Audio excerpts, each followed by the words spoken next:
नमस्कार, सायलीज रेसिपीमध्ये तुमचं खूप खूप मनापासून स्वागत. आज आपण बासुंदी कशी बनवायची ते बघूया. अगदी पारंपरिक पद्धतीने बासुंदी बनवणार आहोत. इथे आपण कुठलाही शॉर्टकट किंवा इन्स्टंट पदार्थ वापरणार नाही आहोत.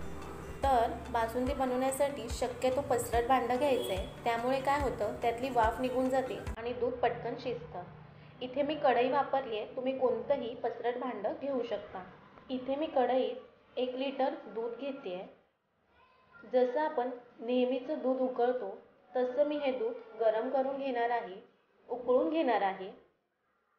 इथे मी 1 लिटर म्हशीचं दूध वापरलेलं आहे. याला फुल क्रीम मिल्क असं सुद्धा म्हणतात. जर तुमच्याकडे म्हशीचं दूध अवेलेबल नसेल तर तुम्ही होल मिल्क वापरलं तरीसुद्धा चालेल. इन्स्टंट बासुंदी कशी बनवायची त्याची सुद्धा व्हिडिओ मी अपलोड करणार आहे. जर तुम्हाला तो व्हिडिओ बघायचा असेल तर बेल आयकॉनवर क्लिक करा, म्हणजे व्हिडिओ अपलोड झाली की तुम्हाला लगेचच त्याचं नोटिफिकेशन येईल. तुम्ही पाहू शकता दुधाला उकळी यायला सुरुवात झालेली आहे आणि सायसुद्धा जमायला लागलेली आहे.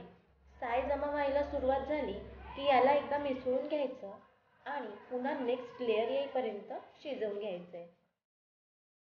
या साईच्या ज्या लेयर्स येतात त्यामुळे बासुंदी अशी मस्त रवा आणि क्रीमी होते आणि खूपच सुंदर लागते.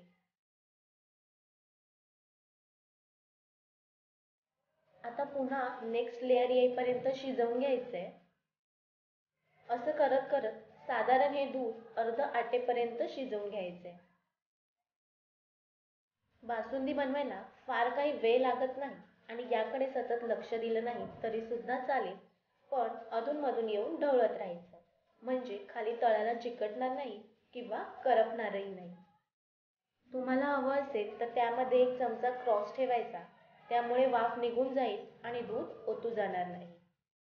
साधारण 15 मिनिटं मध्यम आचेवर ही बासुंदी मी शिजवून घेतलेली आहे आणि तुम्ही बघू शकता याला मस्त अशी सायसुद्धा आलेली आहे. आणखीन 15 मिनिटं मी दुधाला मीडियम टू हाय हीटवर शिजवून घेते आहे. आता यामध्ये आपण साखर घालायची आहे. इथे मी 1/3 कप साखर घातली आहे. 1 लिटर दुधाला 1/3 कप साखरेचं प्रमाण अगदी परफेक्ट आहे. जर तुम्हाला जास्त गोड आवडत असेल तर तुम्ही साखरेचं प्रमाण वाढवू शकता.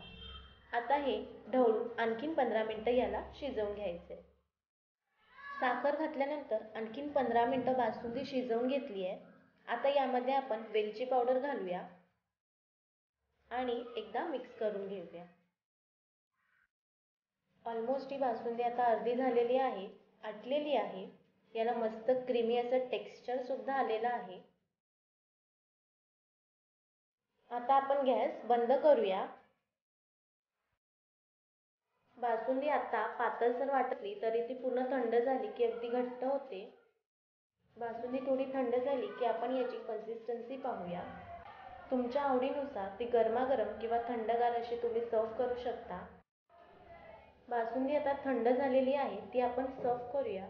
तुम्ही पाहू शकता याची कन्सिस्टन्सी किती घट्ट झालेली आहे.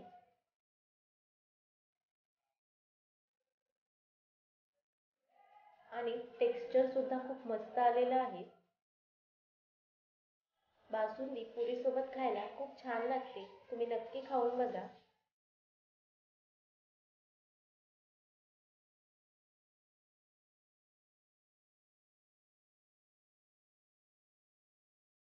आता यावर आपण थोडासा सुकामेवा घालून गार्निश करून घेऊया. तुम्ही तुमच्या आवडीनुसार सुकामेवा घालू शकता. त्याचसोबत तुम्ही केशर सुद्धा घालू शकता. मस्त दाटसर क्रीमी अशी बासुंदी तयार झालेली आहे. व्हिडिओ आवडला असेल तर लाईक करा, शेअर करा आणि सबस्क्राईब करायला विसरू नका. थँक्यू.